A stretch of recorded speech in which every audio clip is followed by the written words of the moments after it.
Mister KTR నన్ను కనబడితే ఎప్పుడు నాకు, ఎందుకంటే ఈ గ్రూప్ 1 సంబంధించి బాగా నానరభస చేసిండు, రచ్చరచ్చ చేసిండు, మళ్ళీ ఇప్పుడు పత్తకలేడు. బీఆర్ఎస్ నేతలు నమ్మక ద్రోహులు, వారు కాలగర్వాలు కలిసిపోవడం ఖాయమని రాష్ట్ర ముఖ్యమంత్రి రేవంత్ రెడ్డి అన్నాడు.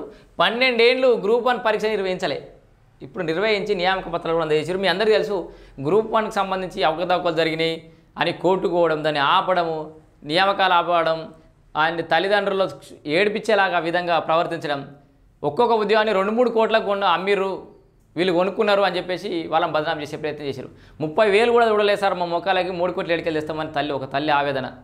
ఒక ఆయన అయితే వాళ్ళ అమ్మ చనిపోయింది, నాన్న చనిపోయాడు, నానమ్మ తాతమ్మ పెంచితే పెరిగిన నేను, వాళ్ళు కూడా చనిపోయారు, నా దగ్గర రూపాయలు లేవు, నేను 3 కోట్లు ఎడికెళ్ళి తెచ్చిస్తా అని ఒక ఆయన ఏడిచిండు. ఇప్పుడు తలకే ఎడబెట్టుకుంటావు కేటీఆర్, నియామక పత్రాలు అందజేసారు, మీది ఫెయిల్యూర్ గవర్నమెంట్, 10 ఏళ్ళు ఫెయిల్ అయిపోయారు, మీరు అట్టర్ ఫ్లాప్ అయ్యారు ఉద్యోగాలు ఇవ్వడంలో. మీరు ఇచ్చిన ఉద్యోగాలు అమ్ముకున్నారు, ఇంకా చాలా వరకు అమ్ముకున్నారని నరికినావు కదా, మరి ఇప్పుడు వచ్చి మాట్లాడు.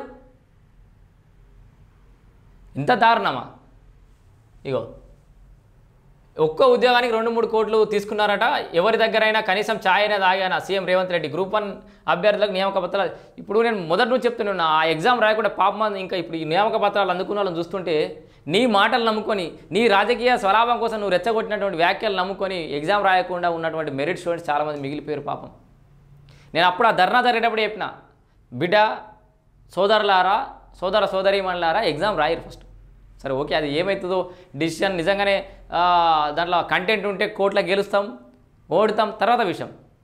First you have to right exam రాసిన తర్వాత ఏమైనా ఫైట్ చేయొచ్చు.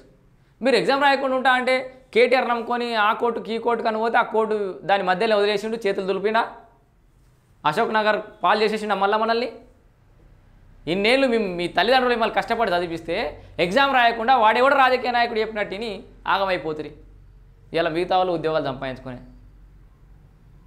నేను ఏమన్నా న్యాయం ఉండొచ్చు, ఎగ్జామ్ రాయరు ఫస్ట్, రాసిన తర్వాత చూద్దామని. ఎగ్జామ్ రాయకుండా ఆబ్సెంట్ అయినటువంటి మెరిట్ విద్యార్థులు పాపం ఉద్యోగం సంపాదించేదానికి అర్హత ఉన్న విద్యార్థులు చాలామంది ఇలా ఆవేదనతో ఉన్నారు. వాళ్ళందరూ ఆవేదనకి, వాళ్ళ తల్లిదండ్రుల కష్టానికి, చెమట చుక్కలకి, వాళ్ళందరూ అలా ఇబ్బందులు పడడానికి కారకుడు ఖచ్చితంగా కేటీఆర్ అవుతాడు. మళ్ళీ చెప్తున్నా, తెలంగాణ యువత కానీ మిగతా వాళ్ళు కానీ కేటీఆర్ మాట నమ్ముకోకరి బొగ్గిపాలు అయిపోతారు.